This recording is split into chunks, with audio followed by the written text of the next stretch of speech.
Halo,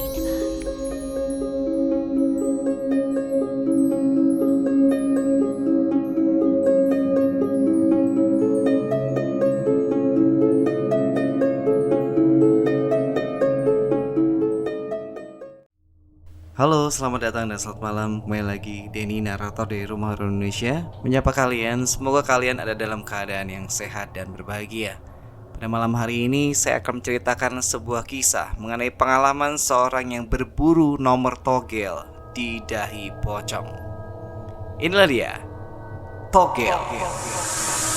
Dulu sekitar tahun 90-an awal masih ada togel resmi namanya SDSB.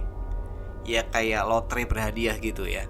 Waktu itu di sebuah dusun tetangga namanya Bayamangap, ada seorang pemuda desa yang terobsesi mendapatkan uang dengan cara instan atau pasang nomor. Sebut saja namanya Wakirin.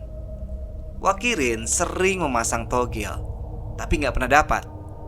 Sampai pada suatu ketika ada yang menawarkan untuk mencari togel di kuburan angker dengan melihat nomor di keningnya pocong. Karena saking terobsesinya, Wakirin pun mau menerima tawaran tersebut. Singkat cerita, di malam Jumat, setelah mempelajari ritual dan rapalannya atau mantranya, berangkatlah Wakirin dari rumahnya sendirian dan sampai di kuburan sekitar jam 12 malam. Wakirin masuk ke dalam area kuburan itu. Suasana sunyi sekali. Apalagi kuburan ini letaknya di pedalaman, dekat hutan pula.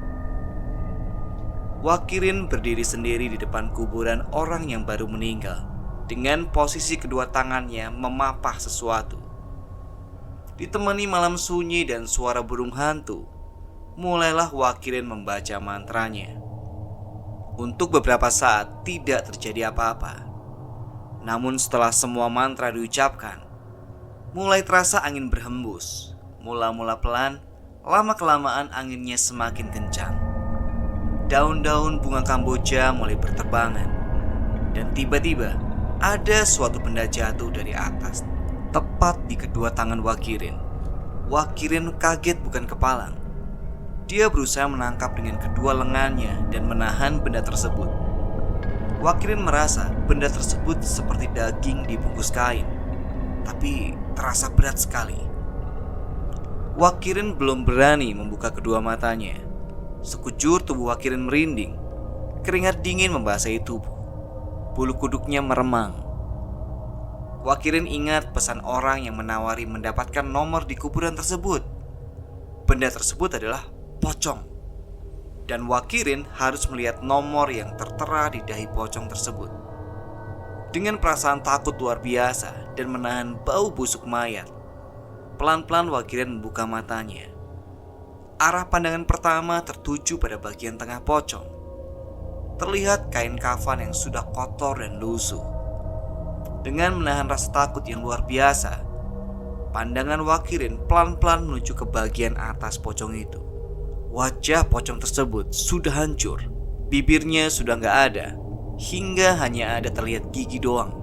Dan hidungnya pun sudah digerogoti belatung dengan darah yang masih menetes. Wakirin berteriak histeris dan langsung melempar pocong tersebut.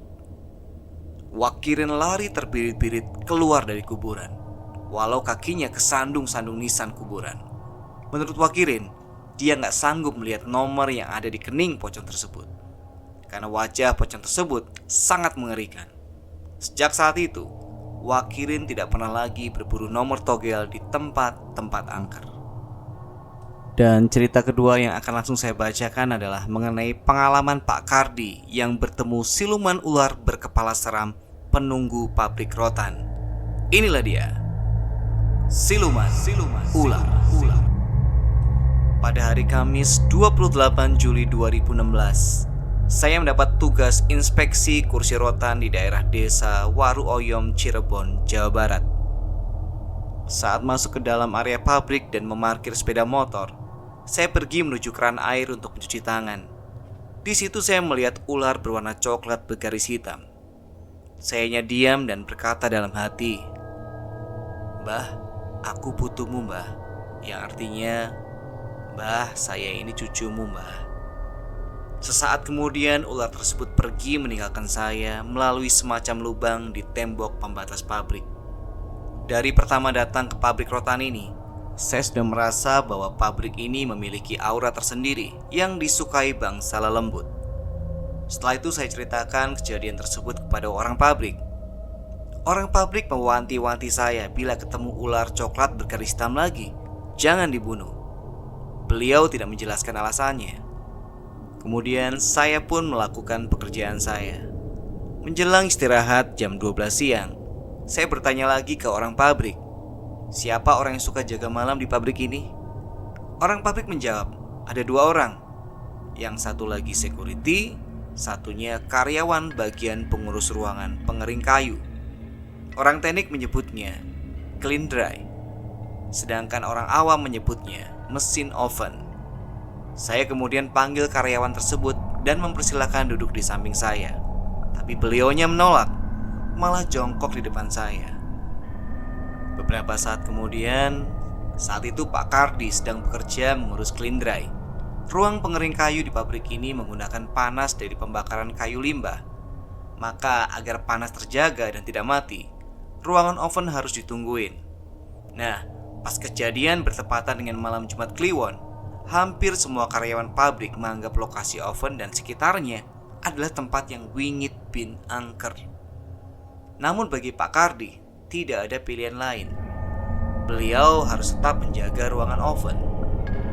Jam 00.30, saat Pak Kardi duduk di belakang ruangan oven di dekat tungku api, tiba-tiba, tanpa adanya tanda-tanda khusus, tepat 1 meter di depan wajah Pak Kardi, muncul sesosok kepala gundul dengan mata berwarna merah, pipi bersisik dan hidungnya hanya ada 2 lubang, seperti hidung ular. Seluruh wajah bersisik ular.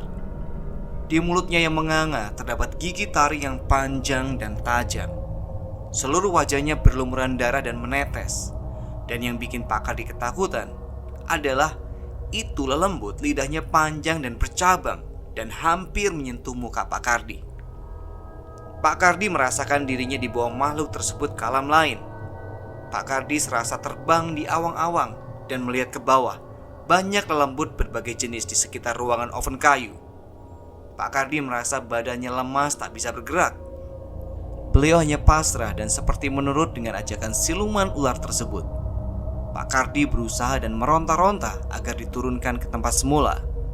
Lalu sekejap Pak Kardi sudah berada di belakang mesin oven lagi. Tapi si hantu siluman ular masih berada tepat 1 meter di depannya. Samar-samar terdengar suara azan subuh. Barulah makhluk siluman ular tersebut menghilang. Oke Sobat RAI, itu 2 cerita horor kita untuk malam hari ini. Semoga kalian terhibur. Selamat malam, selamat beristirahat.